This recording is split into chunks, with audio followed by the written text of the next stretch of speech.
Bismillahirrahmanirrahim. Assalamualaikum warahmatullahi wabarakatuh. Alhamdulillahirabbil alamin, wassalatu wassalamu ala asyrofil anbiya'i wal mursalin sayyidina wa maulana Muhammadin wa ala alihi washabihi ajmain, amma ba'du. Kita panjatkan puji dan syukur kepada Allah Subhanahu wa taala yang mana pada hari ini kita diberikan nikmat sehat sehingga kita bisa melaksanakan salat duhur berjamaah. Selawat dan salam kita curahkan kepada junjungan kita Nabi Muhammad SAW. Semoga kita nanti orang-orang yang dapat syafaat dari baginda Rasulullah SAW. Sesuai yang ulun akan sampaikan hari ini adalah tentang menjaga pandangan dalam Islam. Jadi ternyata pandangan kita terhadap sesuatu hal itu diatur dalam Al-Quran dan hadis Rasulullah SAW. Dalam kitabnya Ihya Ulumuddin oleh Imam Al-Ghazali berkata bahwa dosa zina adalah menjadi salah satu dosa yang paling besar. Jadi ternyata pandangan mata ini adalah sumber dari perbuatan-perbuatan yang melalaikan, kemudian kita melanggar aturan-aturan Allah. Nah, dengan mata tadi, bahwa apabila kita tidak bisa mengendalikan mata, maka kita tidak mampu mengendalikan yang lainnya, termasuk anggota tubuh lainnya. Misalkan salah satu contoh, dengan melihat sesuatu yang tidak baik, kita melaksanakan kan akibat mata. Kemudian kita melihat perempuan yang cantik, yang molek, akan menimbulkan birahi atau syahwat yang menggebu-gebu. Berarti kan asal muasalnya kita dari mata. Kemudian kita ria juga akibat pandangan mata. Kemudian gibah juga kadang-kadang dari pandangan mata, yang bersumber dari mata, yang mengakibatkan kita banyak membicarakan hal-hal yang tidak sesuai dengan syariat Islam. Mungkin kita di komplek itu kadang-kadang melihat orang rumahnya bagus, dicat baru. Nah, karena mata memandang rumah orang baik, timbul iri di dalam hati kita untuk menyaingi. Nah, untuk menyaingi supaya kita juga bisa mencat rumah kita lebih baik, sama dengan orang tersebut atau lebih bagus lagi daripada orang yang tersebut. Nah, kemudian Allah Subhanahu wa taala telah berfirman dalam ayat An-Nur ayat 30 tentang pandangan mata bagi kaum laki-laki. Bismillahirrahmanirrahim. Qul mu'minina yaghuddu min absarihim wa yahfudhu budurahum jalika atkalahum innallaha habirum bima yasnaun. Jadi ya Allah, katakanlah kepada laki-laki yang beriman hendaknya dia menahan pandangan matanya. Nah, sini sudah jelas bahwa Allah berfirman di ayat ini bahwa kita ini disuruh menahan pandangan mata. Kenapa? Dengan pandangan mata ini kita akan mengakibatkan hal-hal yang tidak diinginkan. Kemudian Allah, sesungguhnya Allah mengetahui apa yang mereka perbuat. Jadi dengan pandangan mata ini Allah jelas bahwa pandangan mata seorang laki-laki akan bisa menjerumuskan kita masuk neraka.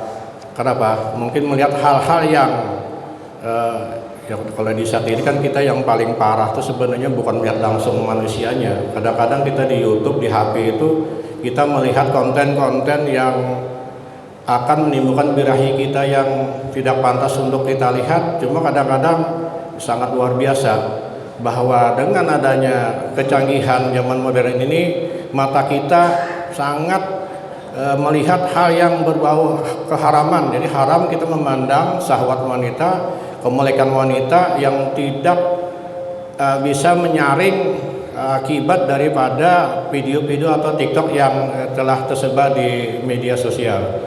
Kemudian Allah berfirman dalam surah An-Nur ayat 31, membacakan artinya aja, untuk khusus perempuan, dan katakanlah kepada perempuan yang beriman agar mereka menjaga pandangan dan memelihara kemaluannya, dan janganlah menampakkan perhiasan atau aurat kecuali biasa yang terlihat, artinya maksudnya kedua telapak tangan, muka dan telapak kaki, kecuali hendaknya dia menutup kain kerudung di dadanya. Jadi maksud ini sumber, minta maaf, kadang-kadang kan laki-laki melihat sumber kemolekan seorang wanita itu kan dari dada dan pinggul. Nah, kenapa di saat Mu'adz bin Jabal itu bercerita kepada Rasulullah saat bertemu iblis, bahwa iblis itu bertengger di dadanya wanita dan pinggulnya wanita. Akibatnya setiap lelaki yang memandangnya akan menimbulkan syahwat. Nah, yang dari sinilah bahwa sebenarnya kenapa Quran pun berkata harus menutup dadanya. Nah, menutup dadanya asalkan kita ini istilahnya itu apa? Menutupnya itu sempurnalah. Jangan kita menutup, cuma kadang-kadang kita melihat lekuk daripada tubuh kita masih kelihatan. Nah, itu tidak sesuai dengan syariat agama.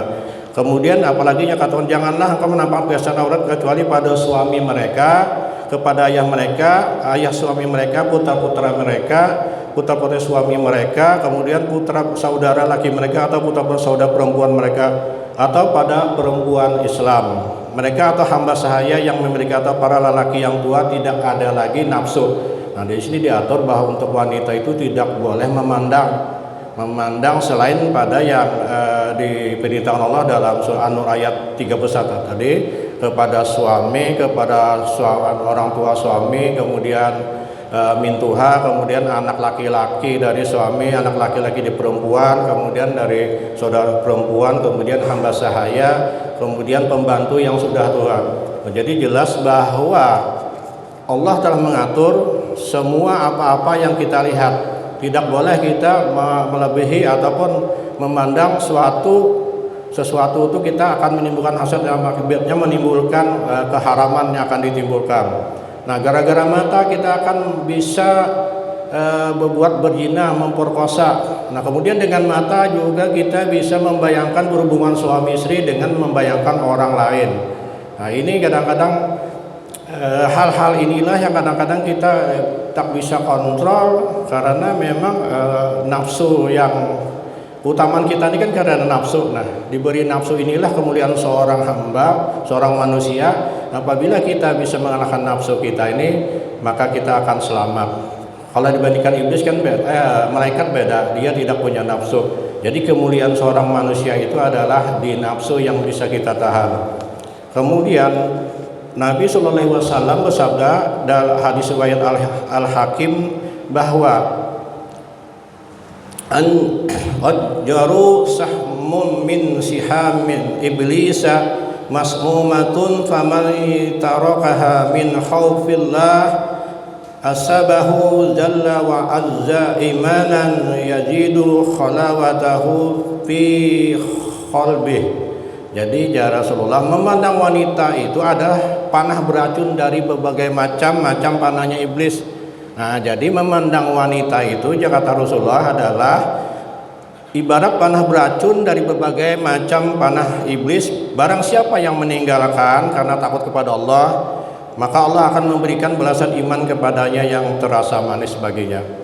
Jadi mungkin kita mengakui kadang-kadang kan kalau kita melihat kemolekan itu iblis sudah membisikkan di telinga kita kan untuk saling lebih lama menatap lagi. Jadi apapun yang kita lihat tuh kalau sudah kita kedua kalinya tuh musibah. Pertama kan kita kada sengaja atau kada apa-apa dimaafkan, cuma kalau kedua kalinya itu sudah musibah bagi kita. Kemudian dari hadis lain juga Rasulullah bersabda dari hadis riwayat Tirmidzi, fa iza ra'a ahadukum amra'atan fa'jabah fa'yati ahlahu fa inna ma'aha mislal ladzi ma'aha. Jika salah seorang dari kalian melihat wanita yang mengagumkan atau molek lah istilahnya itu, maka hendaklah ya Rasulullah mendatangi atau menggauli istri kita, karena kita bayangkan bahwa dalam tubuh wanita itu sama dengan keadaan tubuh istri kita. Jadi kalau kita melihat kemolekan seorang wanita, jadi ya Rasulullah langsung mendatangi istri kita, tutup lawang jangan bahasa Banjar. Nah, akan bisa menahan hasrat kita, tidak lagi menimbulkan hasrat. Dengan melihat kemolekan wanita lain, kita sudah bisa menahan dengan kita menggauli istri kita. Ini perintah Rasulullah, bukan dibuat-buat. Karena hadisnya itu kalau kita tidak bisa menahan, maka datangi, jadi menggauli istri kita supaya kita tidak akan menimbulkan pikiran-pikiran jorok lagi. Kemudian dari hadis Bukhari Muslim dan bahwa Rasulullah SAW bersabda juga, "Man ataraktu ba'di fitnatan adaru 'alar rijali minan nisa aku tidak meninggalkan cobaan yang lebih membahayakan bagi lelaki selain dari cobaan berupa wanita. Nah, jadi sini sudah jelas gambaran bahwa Rasulullah itu bersabda, cobaan yang paling besar terhadap seorang laki-laki adalah wanita. Nah, jadi kadang-kadang kalau kita mendengar ceramah ada latif kan, jadi latif lelaki ini sudah beramal banyak-banyak supaya jangan tergoda oleh wanita. Cuma kadang melihat kemolekan, istilahnya kegemulayan wanita itu akan menyebabkan kita terjerumus juga kadang-kadang karena pandangan tadilah yang mengakibatkan kita terjerumus dalam hal yang dilarang oleh Allah Subhanahu wa taala. Kemudian hadis lain banyak sebenarnya. Hadis-hadis tentang pandangan wanita banyak sama sekali, hampir 15 lebih hadis.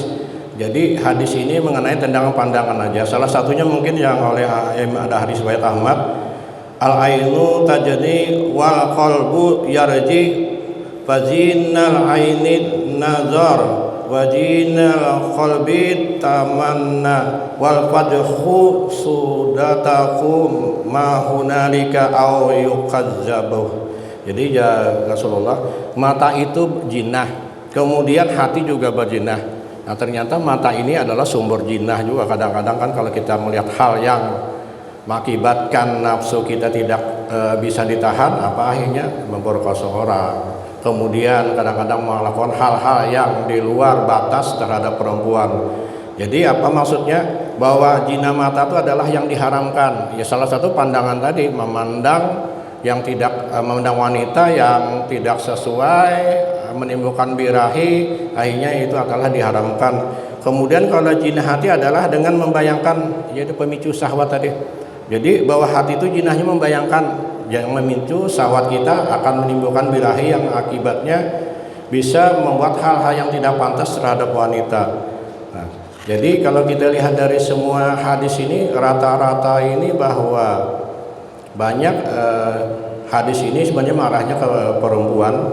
Cuma kadang-kadang minta maaf, bukan kita meremehkan perempuan. Inilah nyatanya bahwa hadis-hadis ini banyak ditujukan ke perempuan, karena dengan perempuanlah kita kadang-kadang tergoda, terjerumus dengan hal-hal yang perselingkuhan yang mungkin kita tidak menginginkan. Cuma karena melihat kemuliaan seseorang perempuan, akhirnya kita terjerumus kepada hal-hal yang tidak diinginkan. Kemudian mungkin hadis yang lain dari hadis riwayat Muslim, bahwa Rasulullah SAW dengan artinya sesungguhnya dunia itu manis dan sesungguhnya Allah menguasakan dunia kepada kamu sekalian dan memperhatikan apa yang kalian kerjakan. Maka takutlah kepada dunia dan takutlah kepada wanita, karena sumber bencana Bani Israel pertama kali adalah dari wanita. Jadi di sini bahwa dunia ini akan menjerumuskan kita. Jadi dua aja kata Rasulullah dalam hadis Muslim ini, bahwa dunia dan wanita adalah sumber yang akan menjerumuskan pada kaum laki-laki bisa masuk api neraka. Kemudian banyak lagi mungkin karena potong 7 menit, mungkin banyak banget hadis yang sangat melarang kita dalam batas Islam itu memandang sesuatu terutama kepada wanita. Jadi dapat kita simpulkan adalah bahwa pandangan yang tidak bisa kita kontrol akan bisa menjerumuskan kita kepada hal-hal yang diharamkan oleh Allah, dan bisa juga dengan pandangan yang kita lakukan dalam kebaikan akan memasukkan kita ke surga. Mungkin contohnya kalau pandangan yang mengakibatkan kita masuk diharamkan itu mungkin ya melihat wanita tadi kan. Kemudian dengan mata tadi kita bisa ujub, dengan pandangan mata kita bisa riya. Kemudian dengan pandangan mata kita merasa bangga. Nah, jadi pandangan inilah yang paling banyak akan menjerumuskan kita. Kenapa? Ada timbul iri, dengki akibat memandang orang punya mobil, otomatis kita berusaha harus punya mobil dengan hal-hal yang tidak dibolehkan, mungkin dengan korupsi kemudian yang lainnya. Jadi dengan pandangan memandang orang, baik memandang wanita kemudian yang orang lain, akan menimbulkan hal-hal yang dilarang oleh agama. Kemudian kalau pandangan yang akan kita masuk ke surga adalah pandangan yang mengarah ke kebaikan.